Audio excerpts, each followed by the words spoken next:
there is a place I want to take you tonight. Imagine a hillside far from any city. The kind of place where the road ends and a gravel path winds through tall grass that brushes softly against your legs as you walk. It is late. The kind of late where the whole world has gone quiet, where even the insects have settled into a low, steady chorus that rises and falls like slow breathing. At the top of the hill, there is a small observatory, old but well-loved. Its white dome glows faintly in the moonlight. The door is open. Someone has left it open for you. Step inside. Let your eyes adjust. The air inside is cool and smells faintly of metal and wood polish and something older, like old paper, and the accumulated wonder of 1,000 previous evenings spent looking upward.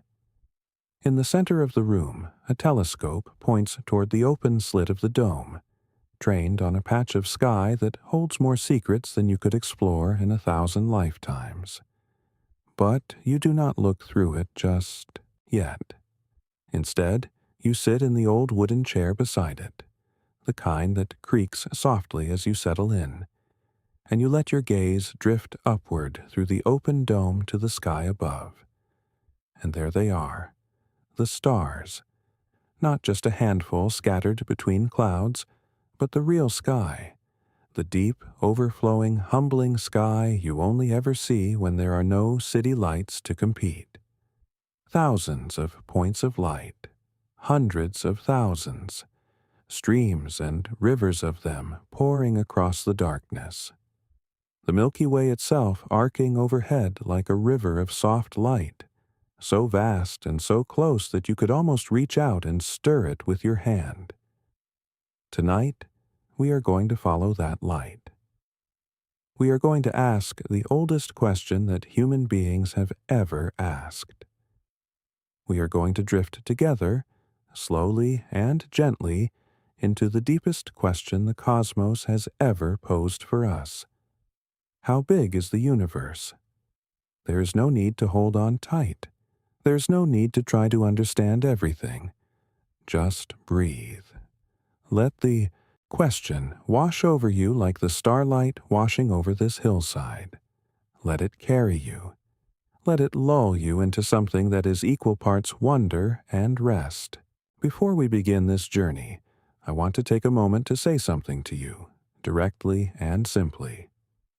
If you found this video on a restless night, if sleep has been difficult, if your mind tends to race when the lights go out, you are exactly why this channel exists.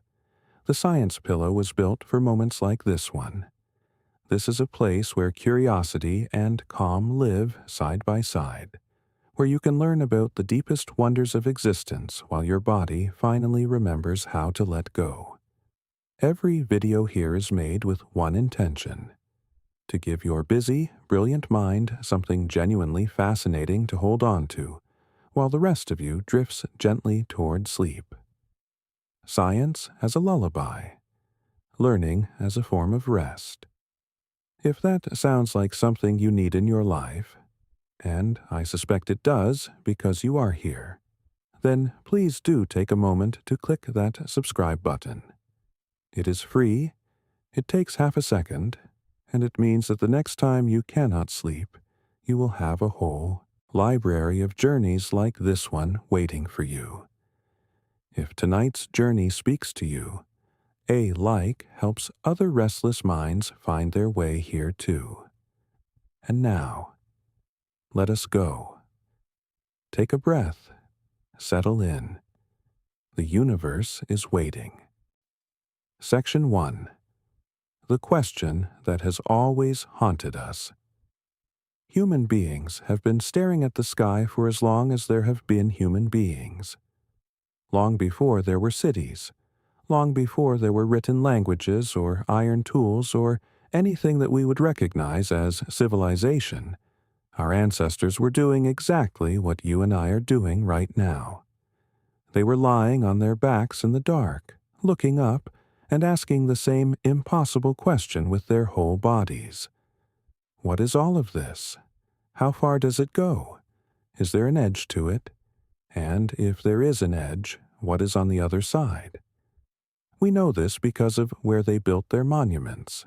Stonehenge on the Salisbury Plain, aligned with the rising and setting of the summer solstice sun. The pyramids at Giza, oriented toward the circumpolar stars with a precision that modern engineers still find astonishing. The ancient Mesopotamians divided the sky into constellations and tracked the movements of planets so carefully that some of their astronomical records span hundreds of continuous years of nightly observation. The Polynesian navigators read the stars the way we read road signs, committing to memory the rising and setting points of hundreds of individual stars across all the oceans of the world. The indigenous astronomers of the Americas encoded the motions of celestial bodies into calendars, mythology, and architecture, with a sophistication that continues to reveal new layers of understanding. None of these civilizations had telescopes. None of them had calculus or spectroscopy or any of the tools that modern astronomy relies upon. But all of them understood, at some deep and unspoken level, that the sky was not a ceiling, that the lights above them were not decorations, that something out there was enormous and ordered and real, and that it was worth spending your life trying to understand. There is something profoundly moving about this thread of human curiosity that stretches unbroken from a firelit cave to the control rooms of space telescopes. Every generation has looked up and felt that pull, that mixture of vertigo and wonder that comes from truly sitting with the scale of what is above you, the feeling that the ground beneath you is very thin and very small, and that the universe you live inside is so much more than you can hold. For most of human history, the answers available to us were beautiful but wrong. The ancient Greeks placed the earth at the center of a series of crystalline spheres, each carrying a celestial body: the moon, Mercury, Venus, the sun, Mars, Jupiter, Saturn, each sphere nested inside the next, like a cosmic set of Russian dolls. Beyond the last sphere, they imagined the realm of the fixed stars. And beyond that, most Greek philosophers were deliberately vague. The universe had an edge, they agreed. But what that edge was made of, or what lay beyond it, was a question they left largely unanswered. This picture held, with various modifications and elaborations, for roughly 2,000 years. It was comfortable in a way. The universe had a shape. It had a center. It had a boundary. You could draw it on a page. You could hold it in your mind. Everything changed in the 16th century, when a Polish canon named Nicolaus Copernicus sat down and did the mathematics that others before him had been reluctant to do. The earth was not the center, he concluded. The sun was. And the consequences of that shift rippled through every field of human thought for the next 5 centuries, right up to this moment. Take away the Earth's special position at the center of everything, and the universe is no longer obligated to be small. The stars, which Copernicus's successor Giordano Bruno argued were suns much like our own, could be at any distance at all. They could be very, very far away. The universe, freed from the requirement that it be organized around us, could be vast beyond anything previously imagined. Bruno, for the record, was burned at the stake by the Inquisition in 1600.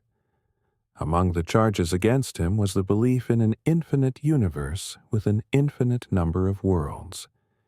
His ideas were considered not just wrong, but dangerous, heretical, incompatible with the idea that human beings occupied a divinely ordained central position in creation. History has vindicated him completely, and in doing so, has given us something far more disorienting than anything Bruno's prosecutors imagined.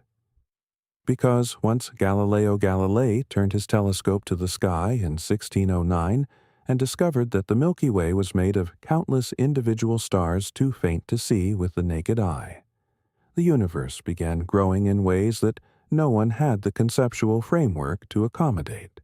And it has never stopped growing. Every time we build a better telescope, every time we develop a new technique for measuring cosmic distances, every time we push our instruments a little further into the dark, the universe reveals itself to be larger, older, and stranger than our previous best estimate. It is important to sit with that for a moment. This is not ancient history. This process of discovery is ongoing. Right now, tonight, while you rest in this chair and the stars wheel slowly overhead through the open dome, instruments are gathering light. Data is being processed. Scientists are arguing over what measurements mean and revising their models. The universe is not a solved problem. It is a living question, and the answer, as best as we can tell so far, is breathtaking. Let us begin with something familiar and work our way out. We will build up the scale of the universe the way a great spiral staircase is built. Step by step, each step a little taller than the last, until we have climbed so high that the starting point has disappeared far below us. The first step is the one you are already standing on. But before we take it, there is one more thing worth noting about this long human relationship with the sky. Throughout history, in culture after culture, across every continent and every era, there has been a particular response to looking up at the stars that goes beyond the practical. It is not just navigation. It is not just agriculture. It is something more personal, more interior, more difficult to name. A kind of homesickness for somewhere you have never been. A sense of recognition in the face of something that is, by every rational measure, utterly alien. The poet Walt Whitman put it this way in 1865, after attending a lecture by an astronomer. When I heard the learned astronomer, when the proofs, the figures, were ranged in columns before me, I became tired and sick, till rising and gliding out I wandered off by myself, in the mystical moist night air, and from time to time looked up in perfect silence at the stars. There is something Whitman was reaching for in that poem that is, I think, exactly the right way to approach what we are about to explore. The numbers and figures are real. The measurements matter. The proofs are genuine and extraordinary, and the work of thousands of brilliant lives. But what they point toward is something that the numbers alone cannot contain. Something that only opens up when you step outside into the night air and simply look. The 20th century philosopher and mathematician Blaise Pascal wrote something that has been with me since I first encountered it. The eternal silence of these infinite spaces frightens me. He wrote this in the 17th century, 400 years before we knew how large the universe actually was. And even then, even with the limited astronomical understanding available to him, the scale of the sky was enough to induce that particular philosophical vertigo. The sense that the vast darkness above is not merely large, but somehow indifferent. That it has no center, no purpose, no regard for us. There is, I admit, something frightening in that. But there is also something deeply liberating. Because the indifference of the universe is not the same as its hostility. The stars do not hate us. They simply are. And in being simply what they are, enormous, ancient, governed by the same laws that govern the atoms in our bodies, They connect us to something so large that the ordinary concerns of our days and nights feel, at least temporarily, proportionate. Small in the right way. Small the way a single flower is small. Not insignificant, but properly sized against the meadow that surrounds it.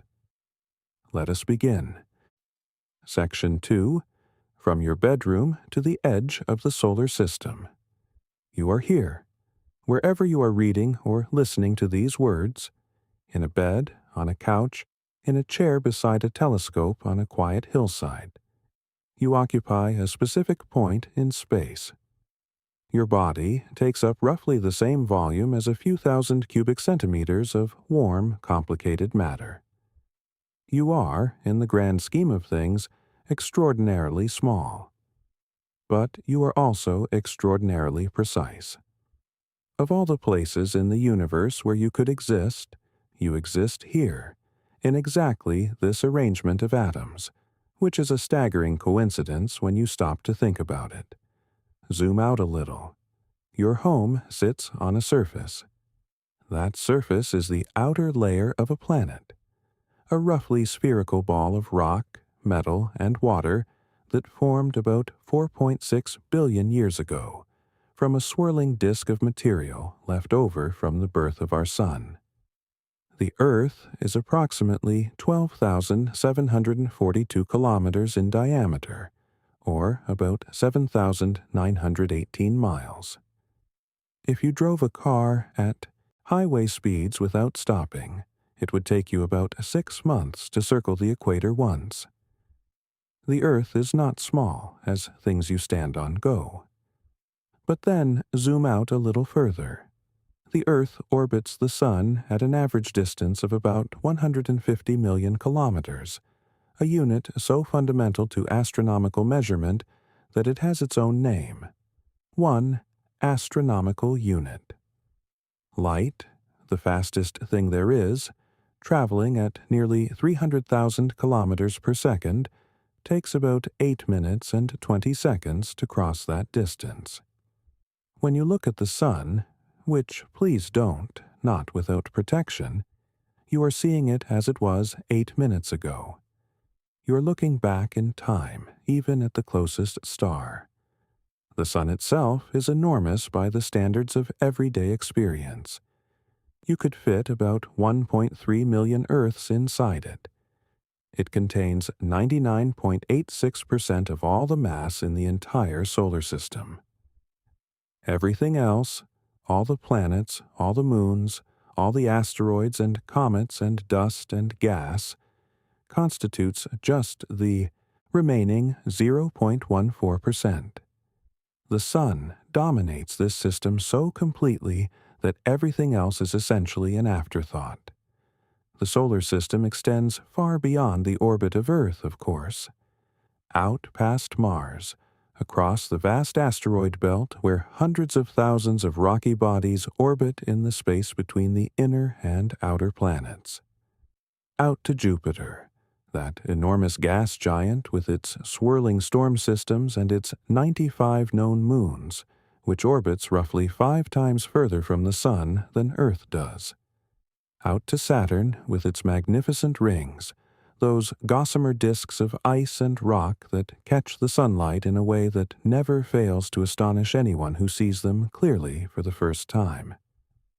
Out past Uranus and Neptune to the cold, dark outer reaches where Pluto and thousands of other Kuiper Belt objects orbit in the deep freeze. And then beyond even that, out to the Oort cloud. A vast, spherical shell of icy bodies that extends perhaps 100,000 astronomical units from the Sun. This is where most of the long-period comets originate, spending most of their existence in frozen darkness before something, perhaps the gravitational nudge of a passing star, dislodges one of them and sends it falling inward on a journey of thousands of years, to pass briefly through the inner solar system where we can see it. The Oort cloud, if it exists as theorized, we have never directly observed it, extends perhaps 1 or 2 light years from the Sun. That means the gravitational reach of our star, its sphere of influence, extends up to 2 light years in every direction. 2 years of light travel just to get from the Sun to the edge of its own gravitational domain. And now, here's the first genuinely vertiginous step. Our nearest stellar neighbor, Proxima Centauri, is about 4.24 light-years away, which means that even from the very edge of our Sun's gravitational influence, there is still a gap of more than 2 light-years of truly empty, truly interstellar space before you reach the outermost edge of the next stellar system. Let that sink in for a moment as you settle deeper into your chair and the stars continue their slow rotation overhead.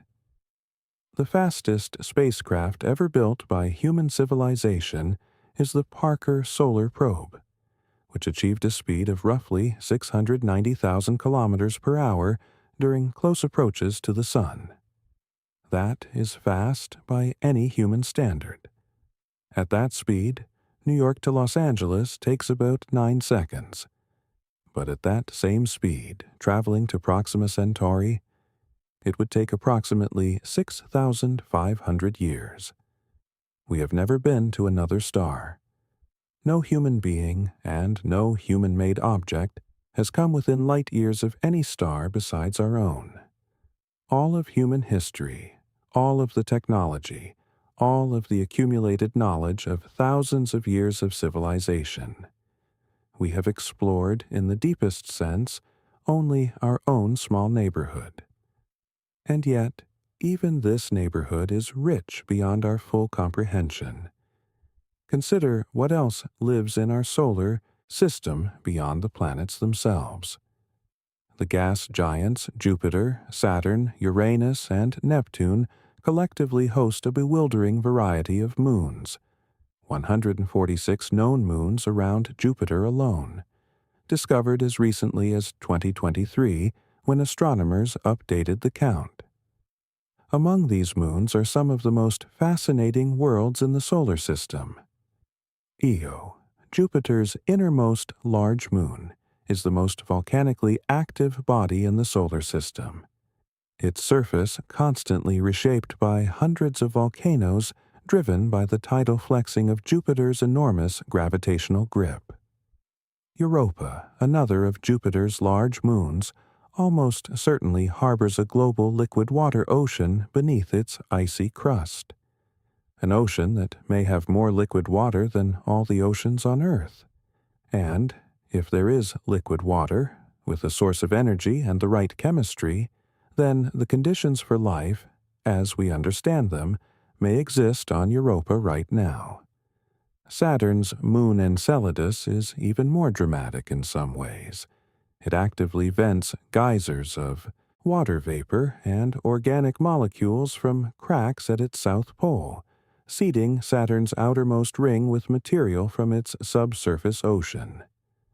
Saturn's other large moon, Titan, has a thick nitrogen atmosphere, lakes and rivers and seas of liquid methane on its surface, and a complex organic chemistry that scientists consider one of the most interesting analogues to the prebiotic chemistry of early Earth. Even the smaller bodies in our solar system hold wonders. Comet 67P/Churyumov-Gerasimenko, visited by the European Space Agency's Rosetta spacecraft in 2014 and 2015, turned out to have molecular oxygen in its coma, a finding that surprised planetary scientists and raised interesting questions about what oxygen-bearing compounds were present in the early solar system. Dwarf planets like Pluto, with its nitrogen ice plains and haze-enshrouded mountains, turned out to be far more geologically active than anyone expected when the New Horizons spacecraft flew past in 2015. The point is not simply that these places are interesting, though they are. The point is that our own solar system, one neighborhood among 200 billion in our galaxy, is packed with variety and strangeness, and the potential for discoveries that would rewrite our understanding of what is possible. And we have barely scratched its surface. We have never sent humans beyond the moon. No spacecraft has landed on the moons of Jupiter or Saturn. Our most distant human-made object, Voyager 1, launched in 1977, has only just crossed into interstellar space and is still less than 0.003 light-years from the Sun. The universe is so large that the distance between our Sun and the nearest star, a gap of 4.24 light-years, feels, from any cosmic perspective, like nothing at all, like the space between two dust particles on a table. And our neighborhood is just one of at least 200 billion similar neighborhoods in our galaxy alone. Section 3. Our Galaxy. Our Home. Imagine you could somehow rise up out of the solar system, up and up, far faster than any spacecraft, at a speed that lets you watch the sun shrink from a blazing disk to a bright star, to just another point of light among millions, until you are far enough away that you can see our galaxy whole. You would see a spiral, a flattened disk of stars, gas, dust, and dark matter, gently tilted in space, with two main spiral arms, and several smaller ones curling outward from a bright central bulge like the arms of a pinwheel caught mid-spin. The center glows with a dense concentration of old, golden stars packed tightly together and surrounding. At the very heart of the galaxy, a supermassive black hole called Sagittarius A star, which contains about 4 million times the mass of our Sun, and can be observed indirectly through the behavior of stars that orbit it at dizzying speeds. From a distance of perhaps 100,000 light-years, the diameter of the Milky Way, you would have trouble finding our Sun. It sits in a minor spiral feature called the Orion Spur, about 26,000 light-years from the galactic center, which puts it roughly in the outer suburbs of the galaxy. Not in a particularly special location. Not near the center, with its dense star fields and intense radiation. Not at the very edge, in the sparsest outer reaches. Just somewhere in the middle, which is itself quite a comfortable place to be. The Milky Way contains somewhere between 200 billion and 400 billion stars. That range reflects genuine uncertainty. Counting stars in our own galaxy is harder than it sounds, because we cannot see through the dust and gas that fills the galactic plane, and because many stars are too dim or too distant to be individually resolved with current instruments. But the lower bound alone, 200 billion stars, is a number that defies easy comprehension. Let's try anyway. If you sat down and counted one number per second without stopping to sleep or eat or rest, counting to 200 billion would take roughly 6,342 years. You would have started in approximately 4,316 BCE, around the time the ancient Egyptians were beginning to develop their first hieroglyphic script. You would not finish until about the year 2026 CE. And that is just to count the stars in our galaxy. Many of these stars have planets.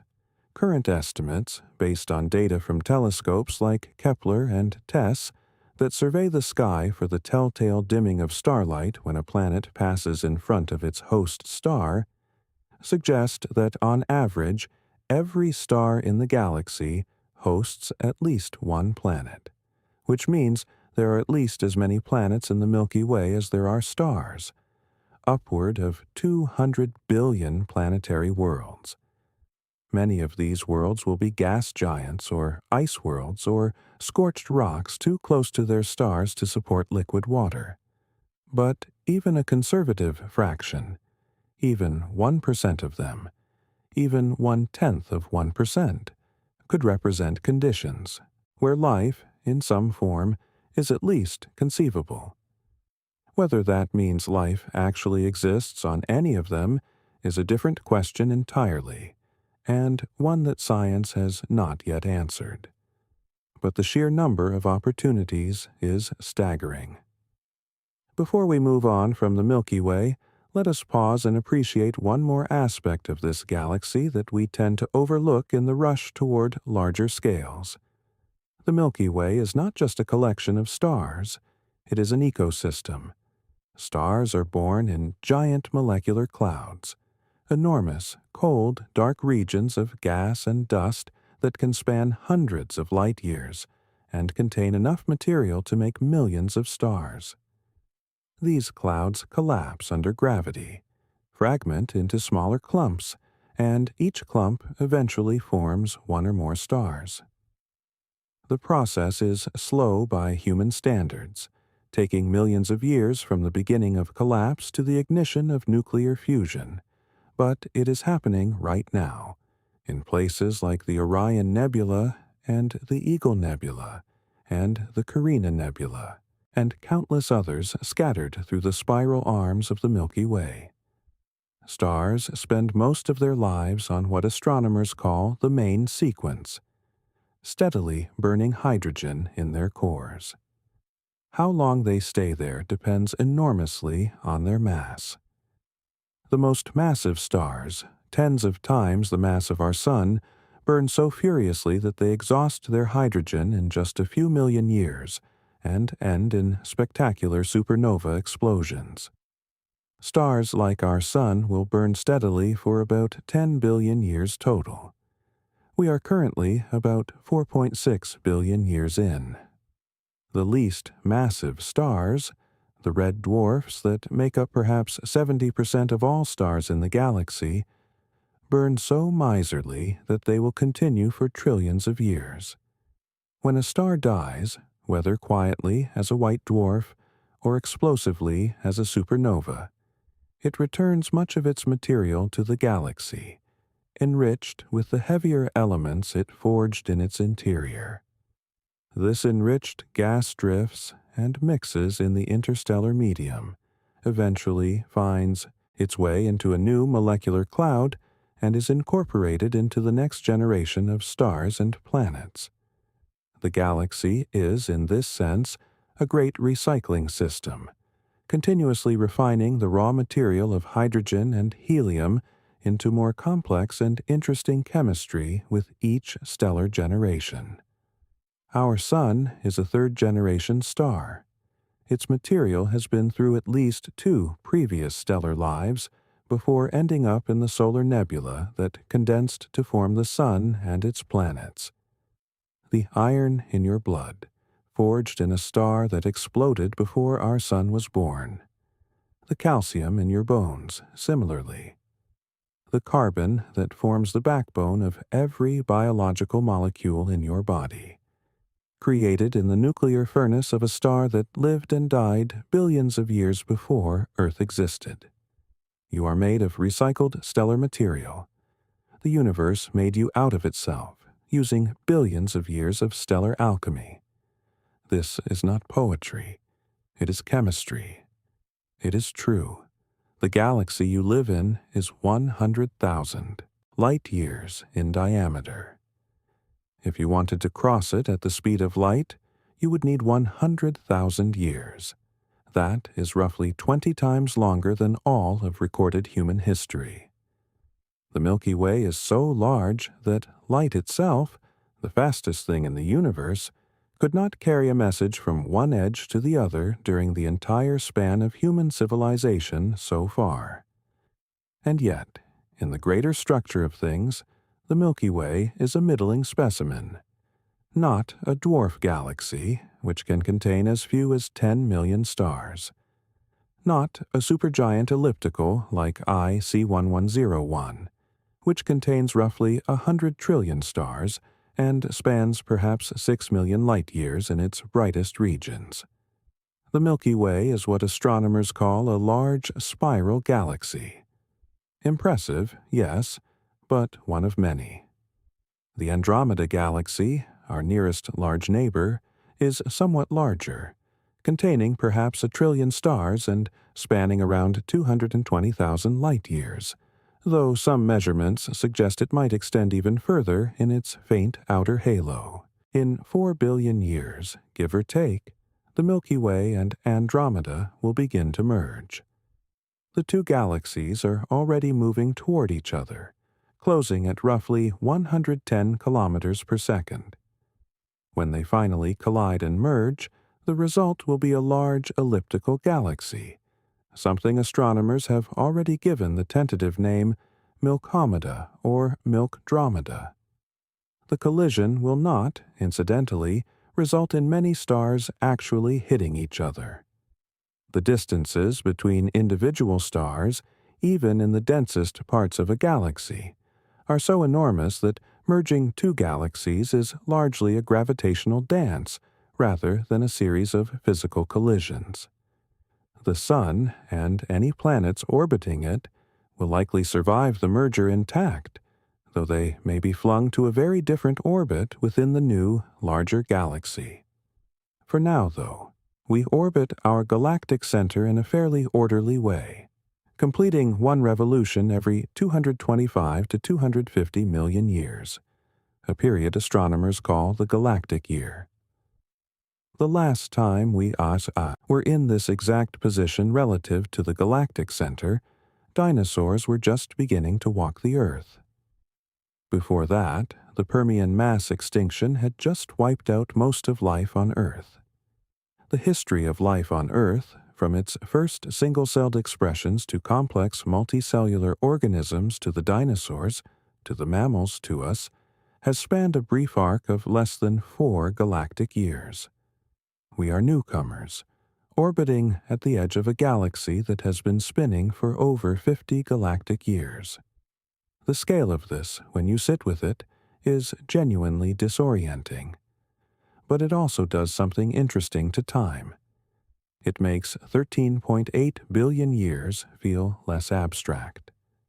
The universe has been doing this slow wheeling, this patient expansion, this gradual building of structure, for a very, very long time before we arrived to notice it. Now let us take another step up the staircase. Because the Milky Way is not alone. Surrounding our galaxy are dozens of smaller satellite galaxies, caught in the gravitational embrace of the Milky Way and orbiting around it. The most prominent are the Large and Small Magellanic Clouds, visible to the naked eye from the southern hemisphere as fuzzy patches of light that look almost like detached fragments of the Milky Way. They are about 160,000 and 200,000 light-years away, respectively. And then, at a distance of about 2.5 million light-years, 25 times the diameter of the Milky Way itself, lies the Andromeda Galaxy, the closest large spiral galaxy to our own. When you look at Andromeda on a clear, dark night, what you see is the combined light of approximately 1 trillion stars. The photons entering your eyes left that galaxy roughly 2.5 million years ago, when our own species, Homo sapiens, did not yet exist. The first stone tools had not been made. We were still an unwritten chapter in the story of life on Earth. The Milky Way and Andromeda are the two largest members of a loose family of galaxies called the Local Group, which contains over 50 galaxies in total, all gravitationally bound together in a region roughly 10 million light-years across. This is our neighborhood, in the largest sense of that word. It is also, relative to the universe as a whole, the tiniest dot. Section 4. The Observable Universe and the Horizon of Light. Let us talk about what we mean when we say the universe is a certain size. This is actually more complicated than it sounds, and the complication is important, because it reveals something deeply strange about the nature of space and time. When astronomers say that the observable universe is 93 billion light-years in diameter, They are making a very precise statement about something very specific. The observable universe is not all the universe that exists. It is the portion of the universe from which light has had enough time to travel to reach us since the Big Bang. It is the sphere of the universe that we can, in principle, see.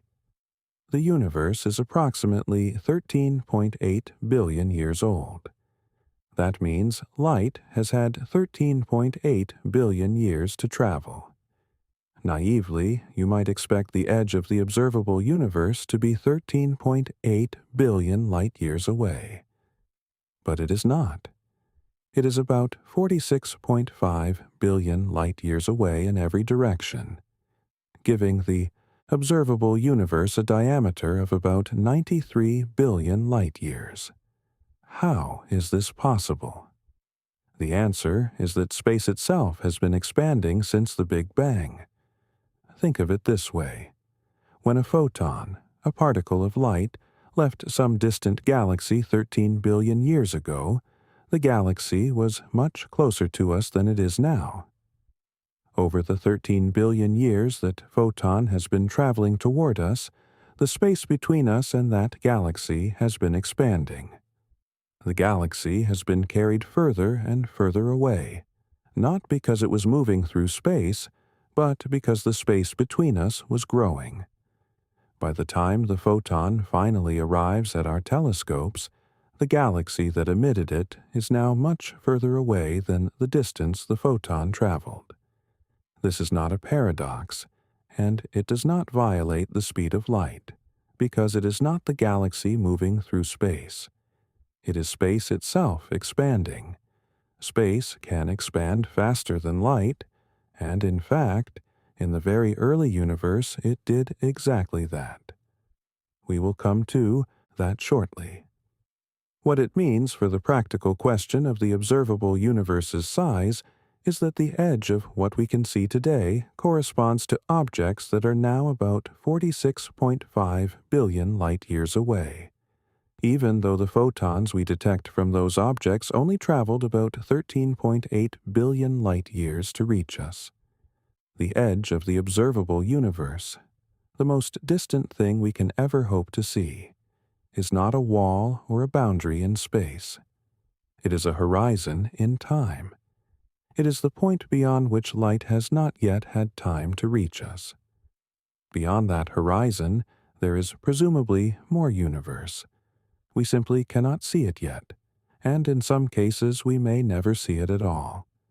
At the very edge of what we can observe, where our telescopes are straining to see the most distant things possible, we find the cosmic microwave background.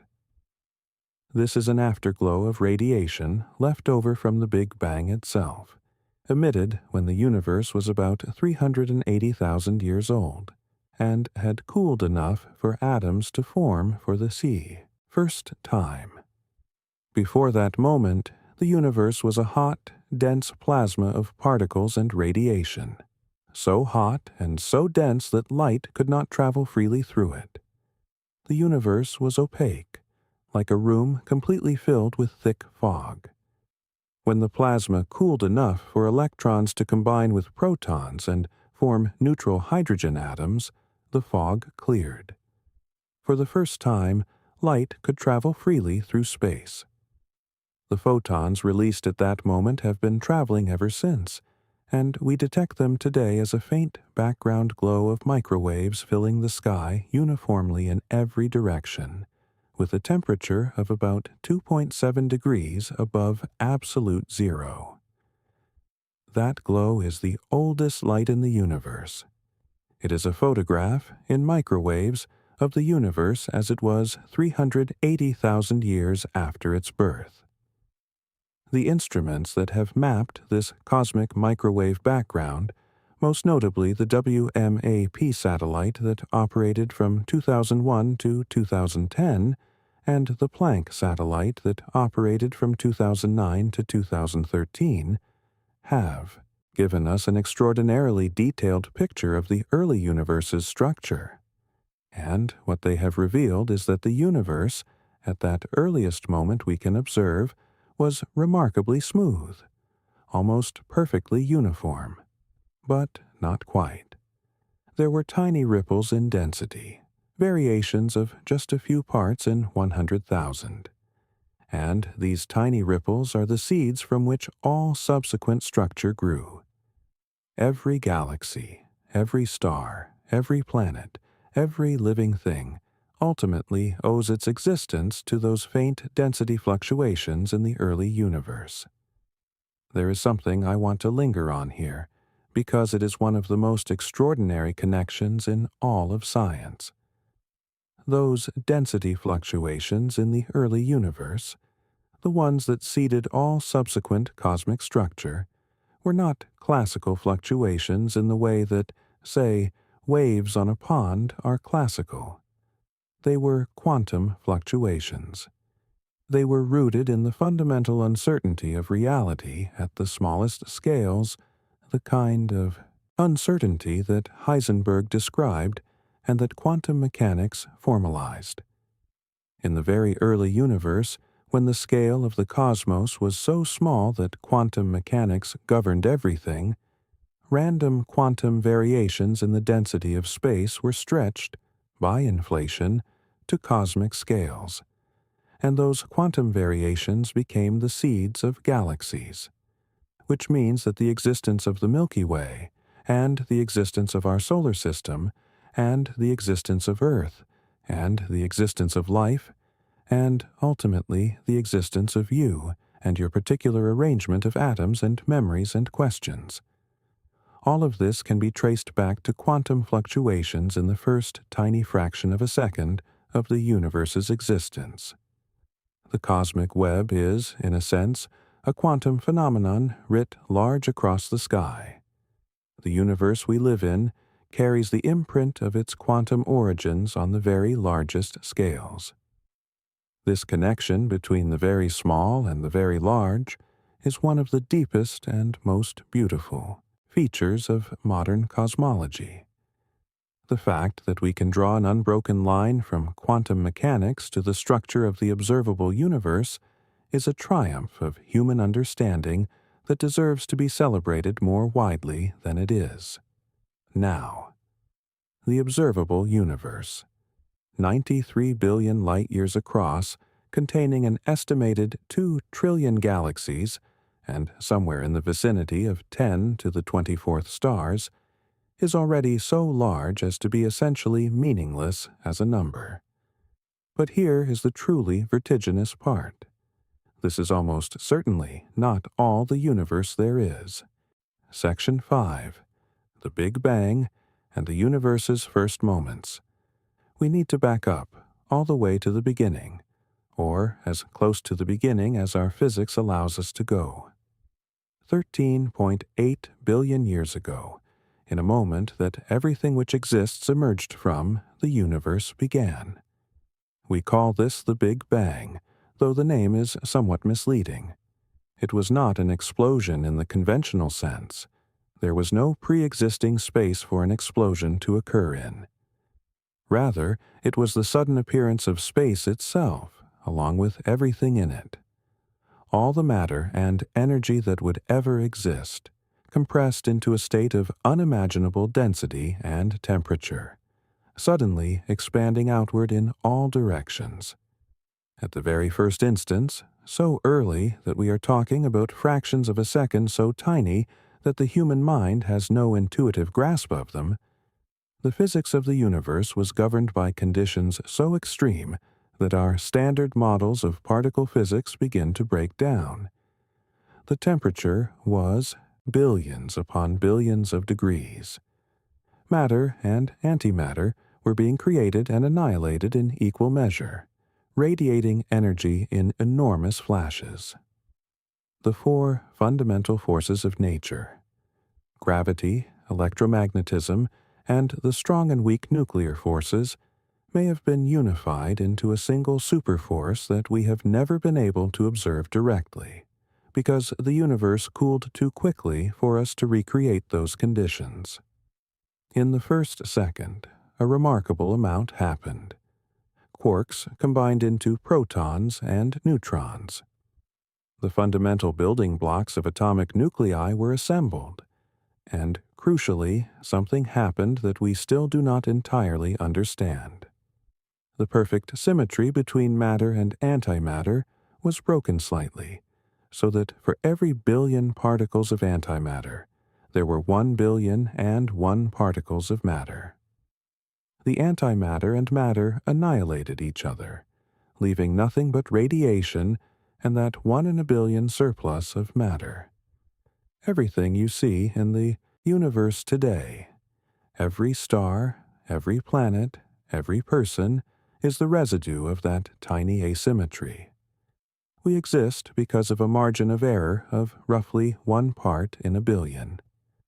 In the first 3 minutes after the Big Bang, the universe cooled enough for protons and neutrons to begin fusing together, creating the nuclei of the lightest elements: hydrogen, helium, and small traces of lithium. This process, called Big Bang nucleosynthesis, determined the raw material from which all subsequent structure would be built. About 75% hydrogen and 25% helium by mass, with tiny amounts of everything else. Every atom heavier than helium in the universe, every atom of carbon in your body, every atom of oxygen in the air, every atom of iron in your blood, was forged much later in the nuclear furnaces of stars. But before we get to stars, we need to understand something extraordinary that happened in the very first fraction of a second: cosmic inflation. In 1980, a physicist at MIT named Alan Guth proposed that the universe, in an unimaginably brief window of time, something like 10 to the negative 35 seconds to 10 to the negative 33 seconds after the Big Bang, underwent a period of exponential expansion so violent that it dwarfs everything that came after. In this period, the universe grew from something smaller than a subatomic particle to something roughly the size of a marble, or perhaps a grapefruit, or perhaps much larger. The exact scale of inflation is still debated, increasing its size by a factor of at least 10 to the 50, and possibly far more. This sounds fantastical, but it solves 3 profound problems with the standard Big Bang model that had previously seemed intractable. The first is the flatness problem. The universe today appears to be geometrically flat. That is, parallel lines stay parallel forever, and the angles of triangles add up to exactly 180 degrees, rather than more or less. In order for the universe to appear flat today, after 13.8 billion years of expansion, it would have to have started out flat to an extraordinary degree of precision, within 1 part in 10 to the 16th. Inflation explains this naturally. Whatever the initial curvature of the universe was, the expansion stretched it out so enormously that any curvature was diluted to near zero, just as the surface of a basketball appears flat when you zoom in enough. The second is the horizon problem. The cosmic microwave background looks essentially the same in every direction.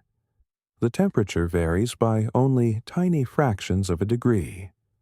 But in the standard Big Bang model, regions of the sky more than a couple of degrees apart would never have been in contact with each other. They were too far apart for light to have crossed between them before the microwave background was emitted. So, how could they have the same temperature? Inflation solves this by positing that all the regions we now observe were once in contact, extremely close together before inflation separated them. The third is the magnetic monopole problem. Particle physics theories that unify the fundamental forces predict that the early universe should have produced enormous numbers of exotic particles called magnetic monopoles, single-pole magnets with just one north or south pole, rather than the dipole magnets we are familiar with. but no magnetic monopoles have ever been detected.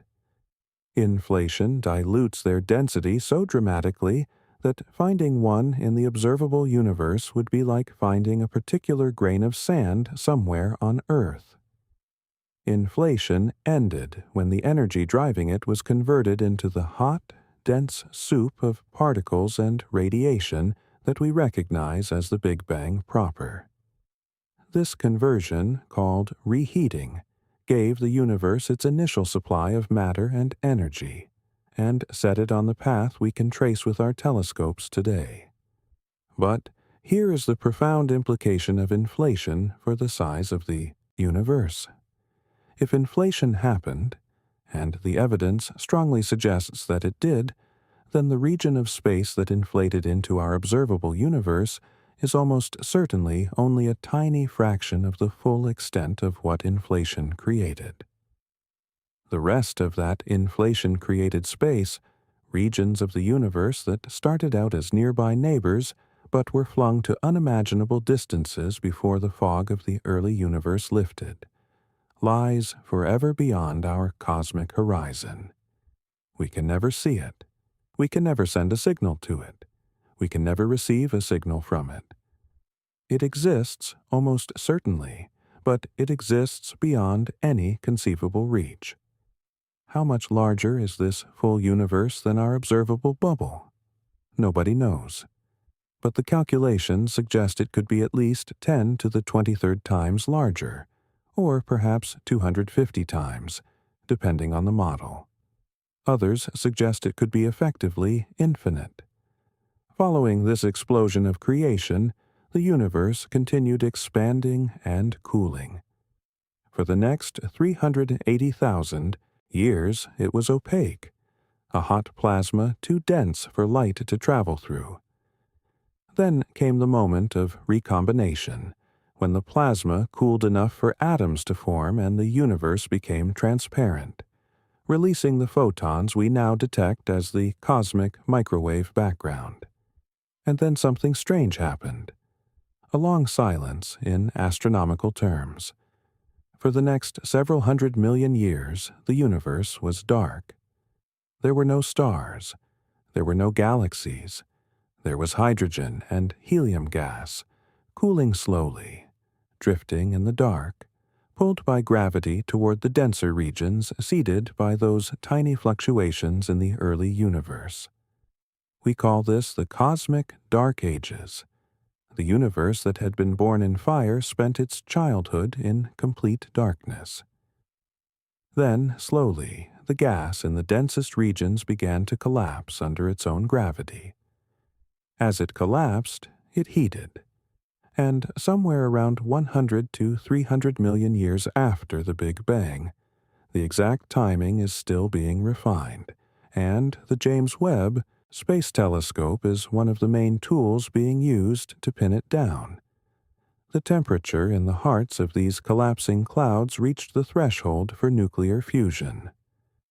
Hydrogen nuclei slammed together with enough force to fuse into helium, releasing energy as light and heat.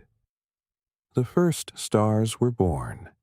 These first stars, astronomers call them population 3 stars, the oldest generation, were almost certainly very different from the stars we see today. Because the only elements available to them were hydrogen and helium, the primordial ingredients left over from the Big Bang itself. No carbon, no oxygen, no iron, no any of the heavier elements that all stars contain today. And without these heavier elements to provide efficient cooling, the collapsing gas clouds could not fragment as easily into smaller pieces. The first stars were probably enormous, perhaps 100 times the mass of our Sun, perhaps even more. And they burned brilliantly, but briefly. These massive stars lived fast and died violently, exploding as supernovae after only a few million years. In the process, they forged heavier elements in their cores: carbon, oxygen, neon, silicon, sulfur, all the way up to iron, and blasted them into the surrounding space. The next generation of stars, the population 2 stars, formed from this enriched material, and their supernovae created still heavier elements, and the generation after that. And so on, in a great chain of stellar nucleosynthesis that built up, element by element, the raw materials for planets and chemistry and eventually life. You are, in a very literal sense, the ash of ancient stars. Section 6. The Invisible Universe, Dark Matter and Dark Energy. Here is one of the most humbling things that science has ever discovered about the cosmos. Everything we have talked about so far, every star, every galaxy, every nebula, every planet, every atom, every photon, every particle of any kind that has ever been detected by any instrument ever built, accounts for approximately 5% of the total contents of the universe. 5%. The remaining 95% is divided between two substances we cannot see, cannot touch, cannot produce in a laboratory, and whose fundamental nature we do not understand. We call them dark matter and dark energy. These are not poetic names. They are descriptions of our ignorance. They are dark because they emit no light, absorb no light, and scatter no light of any kind. We know they exist only because of the effects they have on the things we can see. Let us start with dark matter, which makes up about 27% of the universe's total mass-energy content. The first serious hints of dark matter appeared in the 1930s, when Swiss astronomer Fritz Zwicky was studying the Coma cluster, a large cluster of over 1,000 galaxies. Zwicky measured how fast the galaxies in the cluster were moving relative to each other. Then he calculated how much gravitational force the visible matter in the cluster, all those galaxies full of stars, could produce. And he found a severe discrepancy. The galaxies were moving far too fast. If the visible matter were all there was, the cluster should have flown apart long ago, its galaxies escaping from each other into the surrounding void. The only way to hold them together was if there was far more mass present than he could see, roughly 400 times more. Zwicky called this missing mass dunkle materie, dark matter, and was largely ignored. It was not until the 1970s that the evidence became undeniable. American astronomer Vera Rubin and her colleague Kent Ford were mapping the rotation curves of spiral galaxies, measuring how fast different parts of the galaxy were rotating around the center. According to Newtonian physics, you would expect the outer regions of a galaxy to rotate more slowly than the inner regions, just as the outer planets in our solar system move more slowly than the inner ones. Jupiter is slower than Earth, which is slower than Mercury, because the gravitational pull of the Sun weakens with distance. But Rubin and Ford found the opposite. The outer regions of galaxies were rotating at roughly the same speed as the inner regions. The rotation curve was flat, not falling off the way physics predicted. The only way to explain this was if galaxies were embedded in a much larger, invisible halo of matter, a sphere of dark matter extending far beyond the visible stars, whose gravitational influence maintained the galaxy's rotation even at the outer edges. This has now been confirmed by multiple independent methods, including the way that galaxy clusters bend light from more distant objects behind them, a phenomenon called gravitational lensing. The amount of bending reveals the total mass of the cluster, which consistently exceeds the visible mass by a factor of roughly 5 to 1.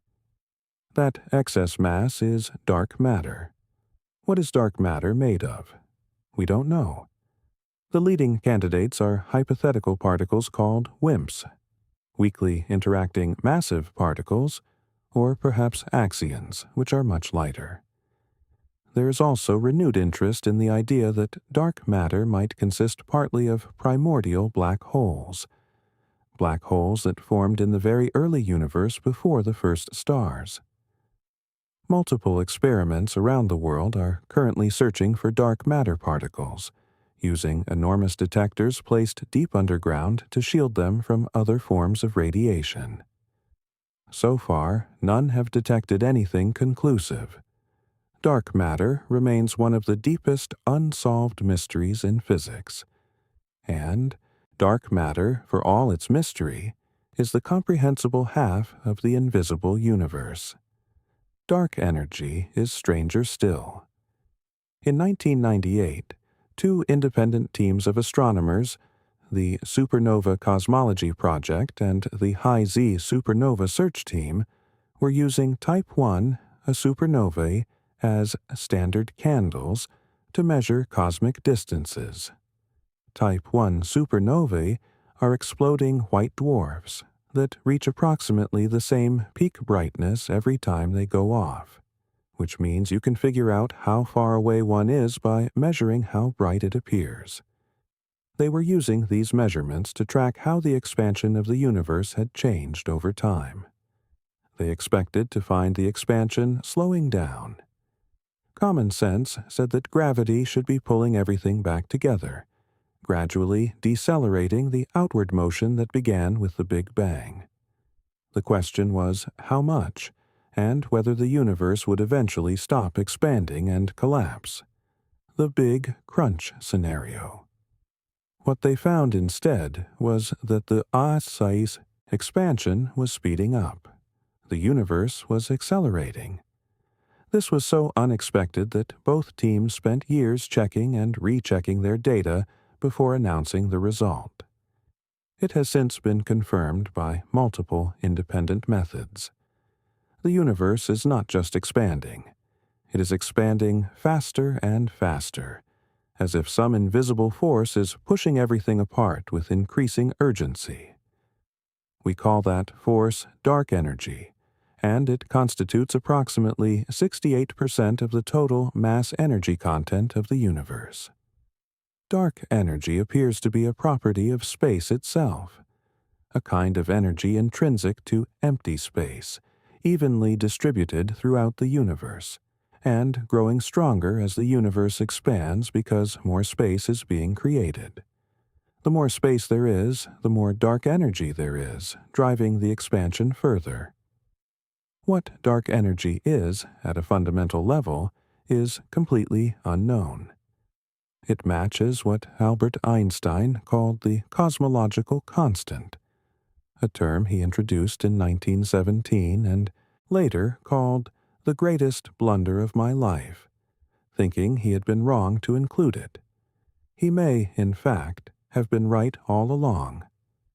The cosmological constant fits the observations beautifully, but it offers no physical explanation for what the energy is or where it comes from. Other proposed explanations, scalar fields, quintessence, modifications to general relativity, also fit the data, but similarly leave the underlying physics unexplained. The fact that dark energy makes up 68% of the universe means that the cosmos is dominated by something we do not understand. The universe, in the most basic sense, is mostly a mystery. We are swimming in a sea whose nature escapes us, peering at its surface with instruments that can only detect 5% of what is there. There is a strangeness to this that I want you to sit with, just for a moment. Thousands of years of human inquiry, culminating in the most sophisticated scientific civilization in the history of life on Earth. And the honest answer to what is the universe made of is mostly things we do not know. This is not a failure. It is, if anything, the most honest and exhilarating thing science has ever produced. The admission of how much we do not know is not defeat. It is the frontier. But let us go a step further with dark energy, because its implications extend beyond the present moment and deep into the universe's future. Dark energy, as far as we can tell, is a property of space itself. As the universe expands and more space comes into existence, the dark energy does not dilute the way ordinary matter or radiation does. Its density remains approximately constant even as space grows. This means that the more space there is, the more total dark energy there is, and the stronger the expansion it drives. This creates a feedback loop. The more the universe expands, the more dark energy there is, which drives more expansion, which creates more dark energy. The universe is not just expanding. It is accelerating its own expansion, caught in a self-reinforcing cycle. At present, the expansion rate, the Hubble constant, is roughly 70 kilometers per second per megaparsec, meaning that for every million parsecs, about 3.26 million light-years, of distance between 2 points, that distance is growing at 70 kilometers per second. This means that there are already objects in the universe, objects near the edge of the observable universe, that are receding from us faster than the speed of light. Not because they are moving through space faster than light, which is forbidden by special relativity, but because the space between us and them is growing so rapidly that the net effect is superluminal recession. This means we will never receive light from those regions of the universe that are already beyond the Hubble sphere, the sphere within which the recession velocity equals the speed of light. Even though we can currently observe objects near the edge of our observable universe, because the light they emitted long ago when they were closer to us is only just reaching us now. We will never receive any light they emit from this moment forward. They have, in a practical sense, already left us. They exist, and will continue to exist, in regions of the universe permanently beyond our reach. There is something melancholy about this, if you allow yourself to feel it. The universe is already far larger than we can communicate with, and as time passes, more and more of it will cross that horizon. In 100 billion years, the observable universe will contain only our local group, the Milky Way and its neighbors, and everything else will have vanished over the edge of observation, not destroyed, but unreachable, hidden by the expansion of space. But we are getting ahead of ourselves. Let us stay in the present and keep climbing the staircase. Section 7. The Cosmic Web. Structure at unimaginable scales. Now let us zoom back out. We have talked about galaxies, about the 200 billion stars in our own, about the 2 trillion galaxies in the observable universe. But the distribution of those galaxies in space is not random. It is not a uniform scatter of points spread evenly through the darkness. It has a structure, a pattern, and that pattern, when you step back far enough to see it whole, is one of the most beautiful things science has ever revealed. Galaxies are organized into a vast network that cosmologists call the cosmic web. Picture, if you will, an enormous three-dimensional foam, like the foam of sea spray or the foam of soap bubbles in a sink. The walls of the bubbles are where the galaxies are. The interiors of the bubbles are largely empty, and where the walls intersect, where several bubbles meet at an edge or corner, the densest concentrations of matter collect into the massive galaxy clusters that anchor the whole structure. More precisely, galaxies cluster together into groups, which cluster into clusters, which cluster into superclusters, which string together along filaments. Long, thread-like structures that can stretch hundreds of millions of light-years through space.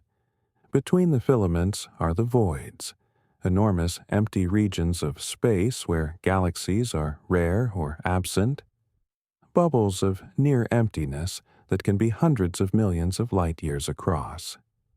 Our own Milky Way sits within the local group, which is embedded in a much larger structure called the Laniakea supercluster. Laniakea, a name taken from Hawaiian meaning immeasurable heaven, was defined in 2014 by a team of astronomers led by R. Brent Tully, who mapped the flow of galaxies through space and found that an enormous region of the universe, roughly 500 million light-years across and containing the mass of 100 million billion suns, was flowing inward toward a single gravitational basin. Laniakea contains about 100,000 galaxies, including the Milky Way, the Andromeda Galaxy, and the entire Virgo cluster of galaxies at its center. 500 million light-years. Laniakea, our home supercluster, is 500 million light-years across. And it is itself just one of the hundreds of thousands of superclusters that populate the observable universe. The largest structures in the cosmic web, the filaments and the great walls, can reach truly extraordinary sizes.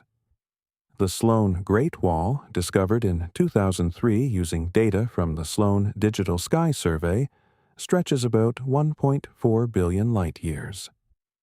The Hercules Corona Borealis Great Wall, detected using gamma-ray bursts as tracers, has been estimated at potentially several billion light-years in extent, though its boundaries are uncertain and still under investigation. These structures form because of the same process that creates all cosmic structure: the gravitational collapse of the density fluctuations left over from inflation in the early universe. The tiny ripples in the hot plasma of the early universe grew over billions of years into the filaments and voids we see today. Dark matter, because it does not interact with radiation, began collapsing into these structures earlier and more efficiently than ordinary matter, forming the gravitational scaffolding, the skeleton, along which ordinary matter later gathered to form stars and galaxies. The cosmic web, in this sense, is a photograph of quantum mechanics.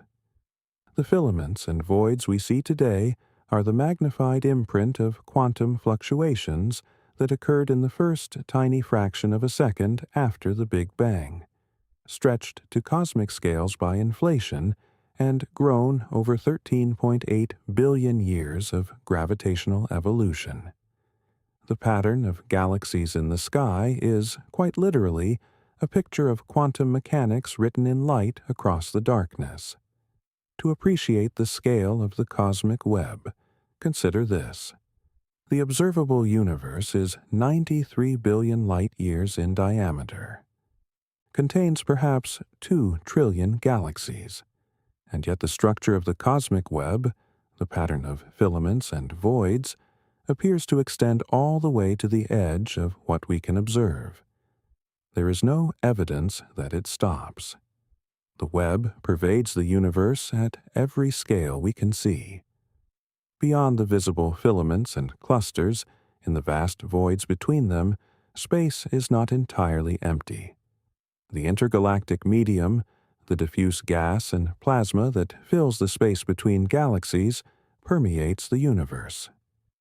In the voids, this medium is extraordinarily tenuous, roughly 1 atom per cubic meter, compared to roughly 1 million atoms per cubic centimeter in the air you are breathing right now.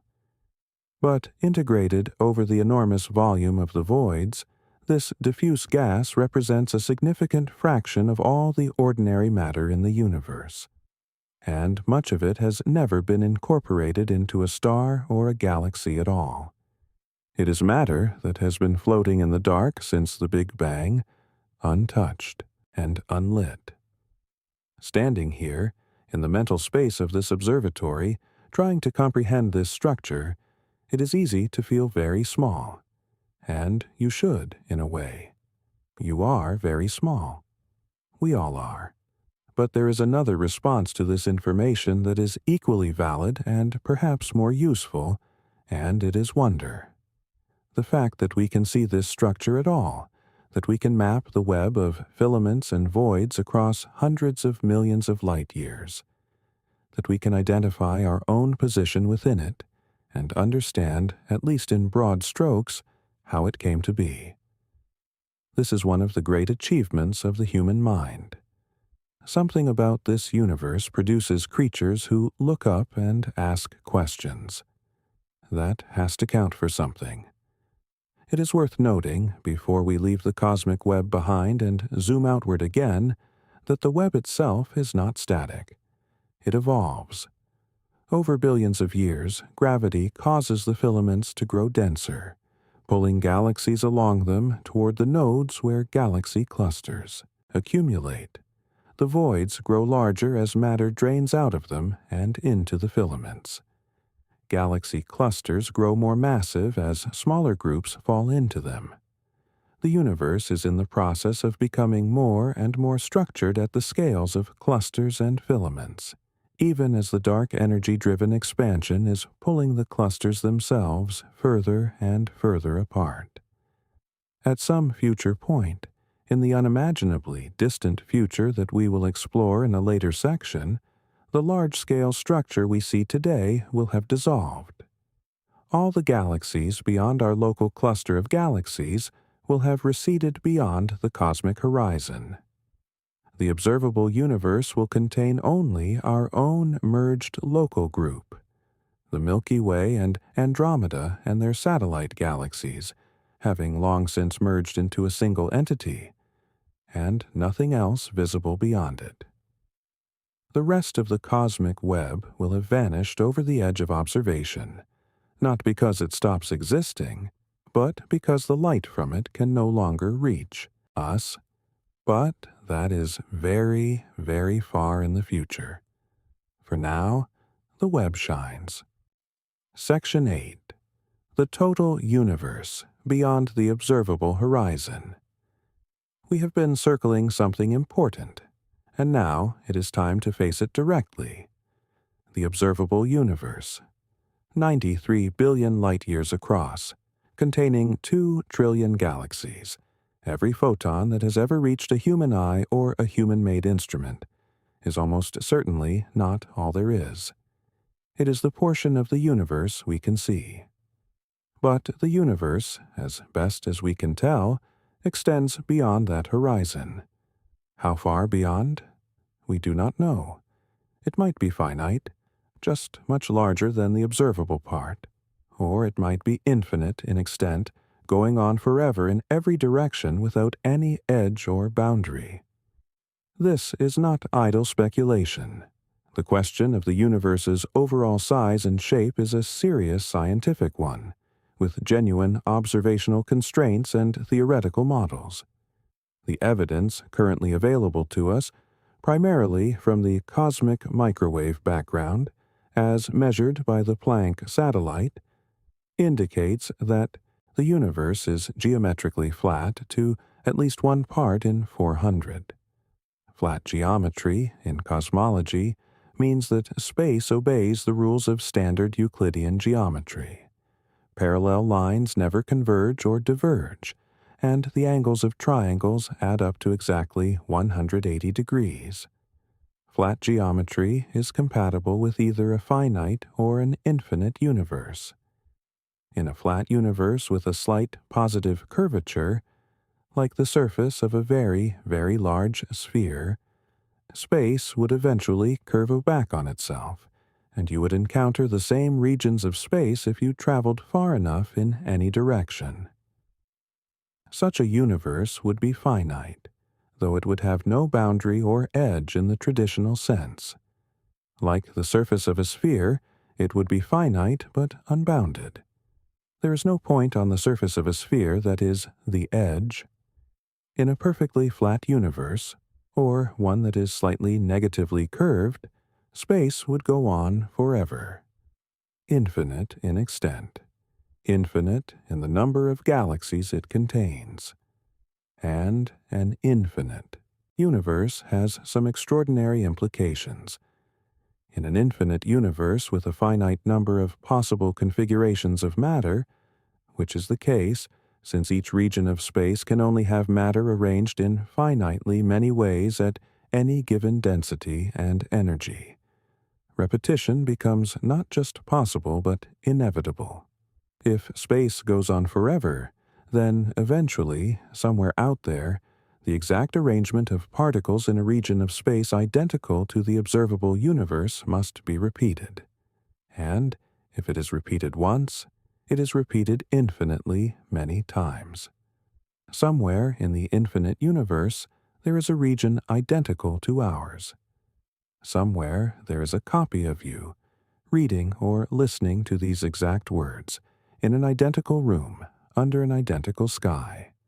This is not mysticism. It is pure combinatorics applied to an infinite space. But it is also a statement so strange that it is worth spending a moment letting it sit. The specific question of how far the total universe extends beyond the observable horizon depends strongly on the theory of inflation.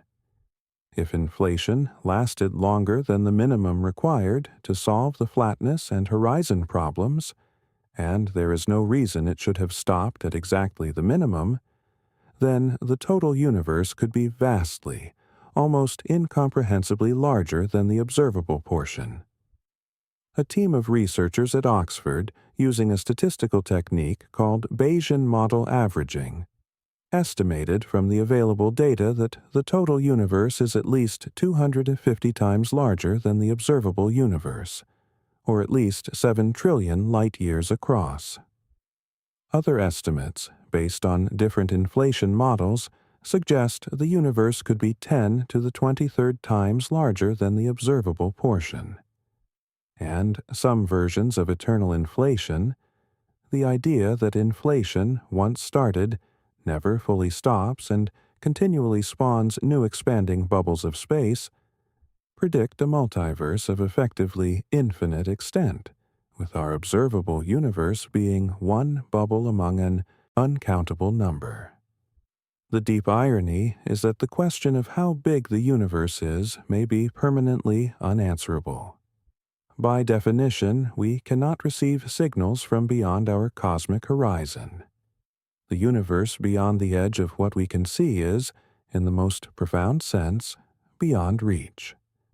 The most honest answer to how big is the universe remains immeasurably larger than anything we can directly observe, possibly infinite, and certainly stranger than our most extravagant imaginations. There is something peaceful about this. The universe is under no obligation to fit inside the borders of human comprehension. It exceeds us by design, or at least by the indifferent arithmetic of its own unfolding. We are small, the universe is not, and this is, when you let go of the anxiety around it, a kind of relief. But let me say something more about the possibility of an infinite universe, because it deserves a moment of genuine contemplation. An infinite universe is not just a very large universe. It is qualitatively different in ways that are deeply strange. In a finite universe, however large, there is only one of everything. There is only one you. There is only one Milky Way galaxy. There is only one history of life on Earth. These are unique events in a finite space. In an infinite universe, uniqueness becomes mathematically impossible, at least on the scales of the habitable parts. The number of possible configurations of matter within any given volume is enormous but finite. There are only so many ways to arrange the atoms in a region of space the size of the observable universe, within the range of energies and densities we observe. And if space is infinite, then every possible configuration must occur. Not once, infinitely many times. This means that in an infinite universe, every possible variation on our history exists. A universe where the dinosaur-killing asteroid missed. A universe where Rome never fell. a universe where the Big Bang produced slightly different physics, giving rise to entirely different chemistry and perhaps entirely different forms of life. A universe where you made every decision differently. A universe where you are reading a different book on a different night, under a different sky, beside a different lamp. These copies of you are not supernatural. They are not in a parallel dimension.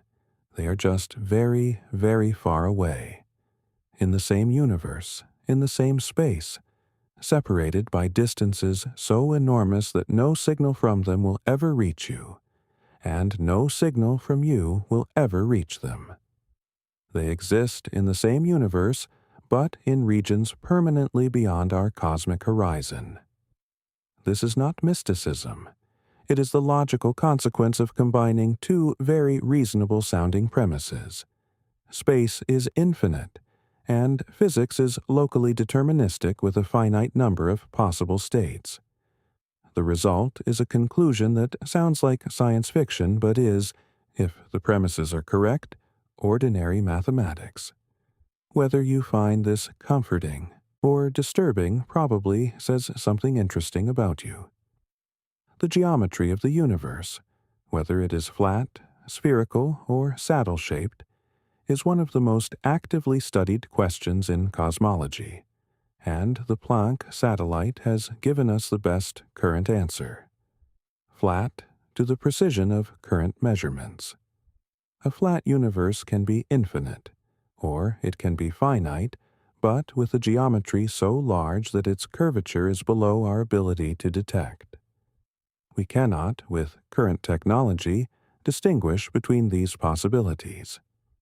What we can say with confidence is this: the observable universe, the 93 billion light-year sphere within which we can, in principle, detect signals, is not all there is.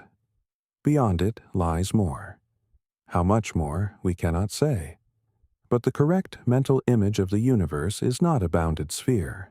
It is a sphere of visibility surrounded by an unknown and perhaps unbounded expanse. We stand at the center of what we can see, but we are not at the center of anything else. Section 9. Mysteries at the Edge of Understanding. The universe is not just enormous. It is also currently surprising us. This is worth emphasizing, because one of the great misconceptions about astronomy is that it is a finished science, that we understand the broad strokes and are merely filling in details. This is not true. In the last few decades, and especially in the last few years, our telescopes have been delivering results that are genuinely challenging our best models of how the universe works. The most dramatic example is what astronomers call the Hubble tension. The Hubble constant is the parameter that describes how fast the universe is currently expanding. Specifically, it describes how quickly the distance between 2 points in space grows as a function of how far apart they are. A higher Hubble constant means a faster expansion. It is one of the most fundamental quantities in cosmology because it is directly related to the age of the universe, the size of the observable universe, and the nature of dark energy. The problem is that there are two independent ways to measure the Hubble constant, and they give different answers.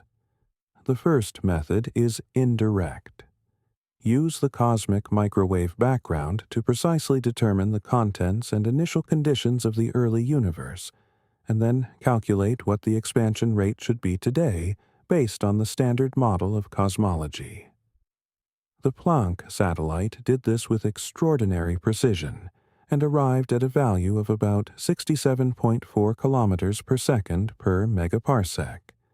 That means for every megaparsec, about 3.26 million light-years, of distance, space is expanding at 67.4 kilometers per second. The second method is direct. Observe nearby objects, in particular, a class of pulsating stars called Cepheid variables, whose intrinsic brightness is known, and Type 1a supernovae, and use them as standard candles to measure distances directly and calculate the expansion rate from observations. This method, led primarily by Nobel laureate Adam Rees and his team, consistently gives a higher value, about 72 to 73 kilometers per second per megaparsec. The discrepancy is about 8 to 9%. That might not sound enormous, but in cosmology, where measurements are routinely made to better than 1% accuracy, 8% is a chasm.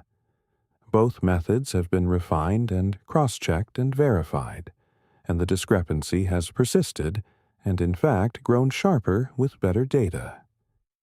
In early 2024, data from the James Webb Space Telescope, the most powerful space telescope ever built, confirmed the local measurements, ruling out the possibility that systematic errors in earlier instruments were responsible for the discrepancy. As Nobel laureate Adam Rees put it, "With measurement errors negated, what remains is the real and exciting possibility we have misunderstood the universe. This is either an error we have not found yet, or it is evidence of something wrong with our best model of the universe. New physics. Some ingredient we have not yet accounted for. Perhaps a form of early dark energy that briefly accelerated expansion in the early universe. Perhaps a modification to our understanding of dark matter or dark energy. Perhaps something entirely unexpected. The Hubble tension is not the only crack in the standard model. The James Webb Space Telescope, which launched on Christmas Day in 2021 and began scientific operations in 2022, has been sending back observations that are challenging our understanding of how and when the first galaxies formed. In 2024, the JD's program used the Webb telescope to identify what is currently the most distant known galaxy. JD's GSZ 14-0, observed as it existed just 290 million years after the Big Bang, corresponding to a redshift of 14.32. This galaxy is not just extremely distant, it is surprisingly large and bright for its age. At this early epoch in the universe's history, our models predicted that galaxies should be small and faint, still in the early stages of assembly. Instead, JD's GS Xian 14-0 is over 1,600 light-years in diameter and luminous enough that we could have detected it even if it were 10 times fainter. This implies a rate of early galaxy formation far more rapid than theorists had predicted. Other Webb observations have revealed galaxies from the first billion years of the universe that appear to have already stopped forming stars. Quenched galaxies, in the jargon, which theorists thought should be rare at those early epochs. And Webb has found complexly structured mergers of 5 or more galaxies taking place just 800 million years after the Big Bang, when simple two-body mergers were thought to be the norm. What does this mean? It means our models of the early universe need to be updated. The universe, it seems, assembled itself faster than we thought. The first galaxies grew larger and more complex more quickly than our simulations predicted. There is something happening in the early universe that we do not yet fully understand. This is not alarming. This is science working exactly as it should. New, better observations challenging and refining theoretical models, driving understanding forward. The fact that the universe is surprising us means we are asking better questions. It means the frontier is real. Closer to home, there are other open questions of staggering importance. We still do not know whether life exists anywhere in the universe besides Earth. We know that many planets orbiting other stars exist in the habitable zone, where liquid water could be stable. We have detected molecules in the atmospheres of some exoplanets that, on Earth, are associated with biological processes. But we have not detected life. The question of whether we are alone in the cosmos, whether the universe is populated with minds, or whether Earth's biosphere is a unique accident, remains entirely open. We do not know whether time had a beginning, or whether the Big Bang is the first moment, or merely the most recent in an infinite cycle. We do not know what, if anything, existed before the Big Bang or outside the universe. These questions may be permanently beyond the reach of empirical science, or they may yield to future insight. We do not know. The universe, in short, is not a solved problem. It is an ongoing revelation. Section 10.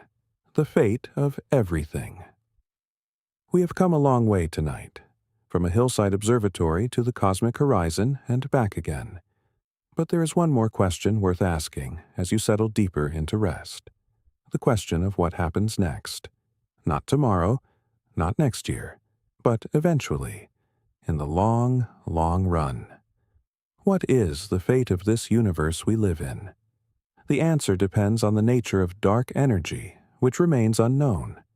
But we can sketch the most likely scenarios and even the more exotic possibilities, and find in them something unexpectedly restful.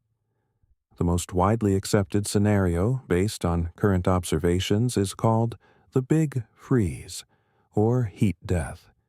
In this scenario, dark energy continues to drive the expansion of the universe at an accelerating rate, forever.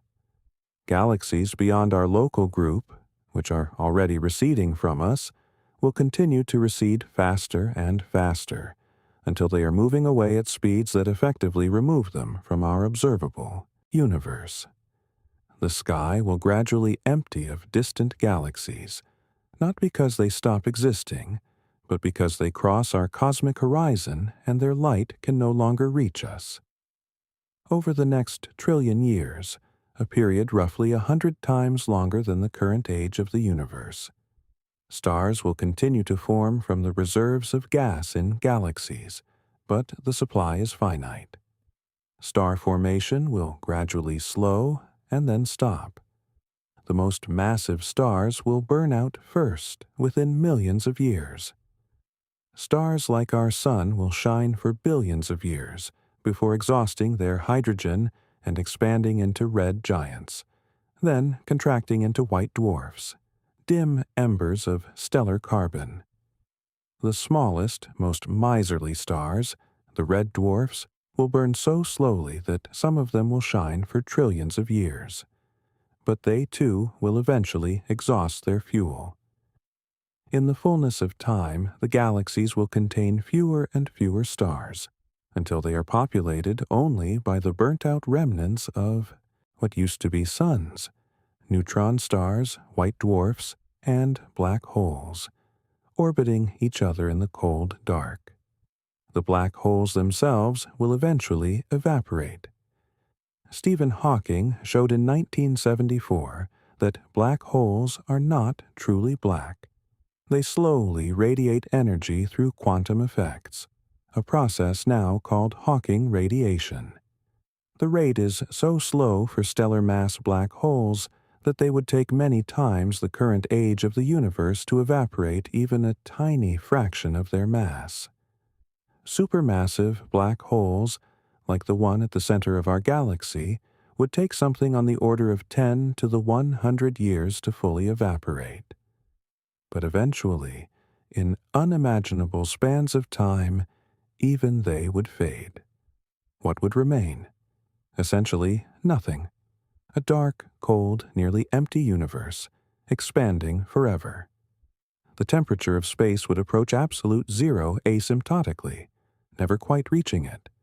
The entropy of the universe, its disorder, its randomness, its loss of useful structure, would approach a maximum.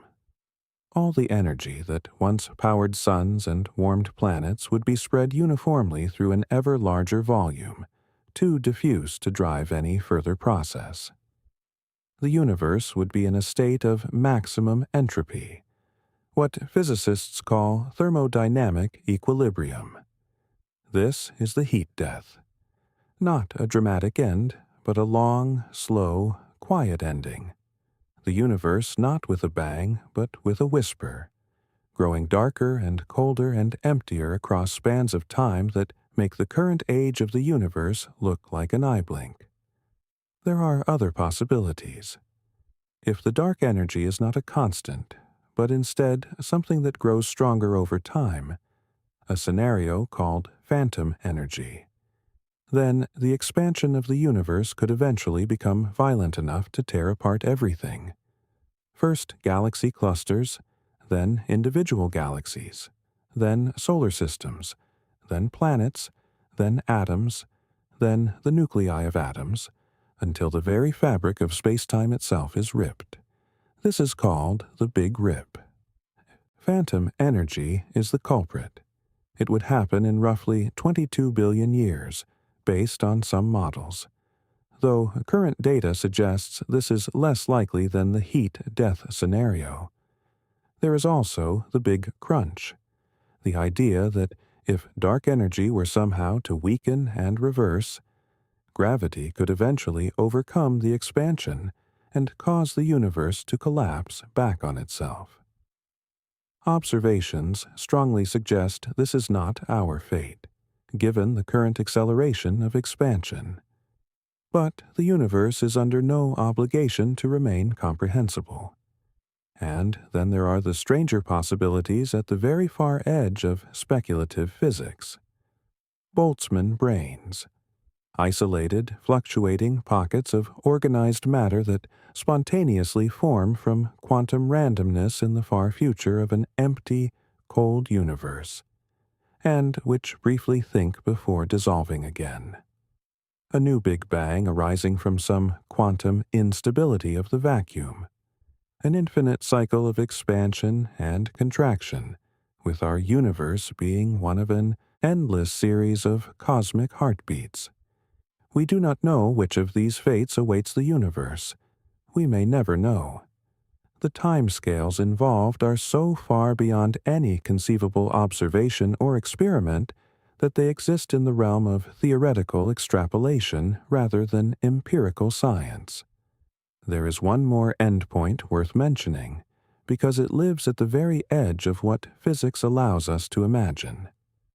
In the extremely far future, in timescales measured in numbers so large that scientific notation strains to contain them, even the heat death may not be the final word. There is a theoretical possibility rooted in quantum mechanics that the ground state of the universe, the state of minimum energy, of maximum entropy, of perfect cold and dark uniformity, might not actually be the lowest possible energy state. There could be a lower energy vacuum state that the universe could tunnel into, a process called vacuum decay. If this occurred, it would propagate outward from the point of nucleation at the speed of light, converting the existing fabric of space-time into something with different physical laws. Everything, matter, atoms, chemistry, the forces that hold things together, would be instantly and permanently erased. This is sometimes called the Big Slurp, though the name does not quite capture the finality of it. The probability of vacuum decay in any given region of space is extraordinarily small, so small that it has not happened in the universe's 13.8 billion years of existence so far. And whether our universe is actually in a metastable vacuum state, rather than the true ground state, is genuinely unknown. Current measurements of the Higgs boson mass suggest we might be in a metastable state, though with large uncertainties. But if it occurs, no one and nothing would have any warning. One moment, existence. The next moment, a different kind of nothing. I mention this not to disturb your rest. It is genuinely one of the least likely ways the universe could end, and if it has not happened yet in 13.8 billion years, the odds of it happening on any given night are extraordinarily remote. But because it illustrates something important. The universe that science reveals is not tame. It is not safe. It does not operate on human timescales or human concerns. It contains possibilities that are genuinely beyond comfortable imagination. And yet, here we are, in the middle of it, alive and wondering. But here is what I find beautiful about all of these scenarios. Each of them, in its own way, is a kind of peace. The heat death is a universe coming to rest, all its energy distributed, all its differences resolved, all its restlessness finally laid to rest in the deepest possible quiet. The Big Rip is violent, but swift. The Big Crunch could be the seed of something new. Even the most dramatic endings contain the possibility of continuation. And we are here now, in the middle of the story, 13.8 billion years in, on a planet, orbiting a middle-aged star in a middling arm of a spiral galaxy, in a supercluster in a cosmic web, in an observable universe that is almost certainly a tiny fraction of all that exists. Awake and wondering, capable of building telescopes and writing mathematics and asking questions whose answers span billions of light years. That is not nothing. That is, in fact, extraordinary. Closing. The stars are beginning to move. Not quickly, they never move quickly, but if you have been sitting long enough in this chair, if you have been still enough to notice, you can see the slow wheel of the sky, the imperceptible rotation of the earth carrying the constellations westward. The same rotation that has been carrying them westward every night since the earth first formed. The Milky Way still arcs overhead, a river of ancient light. Each of those points is a sun, and many of them have worlds, and a few of those worlds might right now have creatures of some kind on them. Creatures who might be looking up at their own night sky and feeling the same vertiginous wonder you are feeling right now. We do not know, but the universe is large enough and old enough and surprising enough that the question is worth holding. Here is what we know. The observable universe is 93 billion light-years in diameter, and it contains at least 2 trillion galaxies. The total universe is almost certainly larger, perhaps 250 times larger, perhaps infinitely larger. It began 13.8 billion years ago in a moment of extraordinary density and heat, underwent an almost instantaneous period of inflation that stretched space by an incomprehensible factor, then spent hundreds of millions of years in darkness before the first stars ignited. Those stars forged the atoms that make up everything, including you. The universe is 68% dark energy, a mysterious, space-filling substance that is causing space to expand at an accelerating rate. It is 27% dark matter, an invisible form of matter that holds galaxies together. And it is about 5% ordinary matter, everything you can see, touch, measure, and comprehend. Galaxies organize themselves into groups, clusters, superclusters, and the vast filamentary web of the cosmic structure, separated by enormous voids of near emptiness. Our Sun orbits the center of the Milky Way at a distance of 26,000 light-years, one of perhaps 300 billion stars in our galaxy, which is one of 2 trillion galaxies in the observable universe. The nearest star to our Sun, Proxima Centauri, is 4.24 light-years away. The James Webb Space Telescope is currently seeing galaxies that formed just 290 million years after the Big Bang. We do not yet fully understand how they got so large so quickly. We do not yet know what dark matter is. We do not yet know what dark energy is. We do not know whether the universe is finite or infinite. We do not know whether other forms of life exist. We know these things because human beings kept asking questions and building better and better instruments to answer them. We know these things because curiosity is one of the oldest human instincts, older than writing, older than agriculture, older than civilization. The same instinct that made your ancestors lie on their backs on a summer night and trace patterns in the stars makes us build radio telescopes in space, observatories, and point them at the most distant corners of the cosmos. The universe does not care about this. The universe does not notice.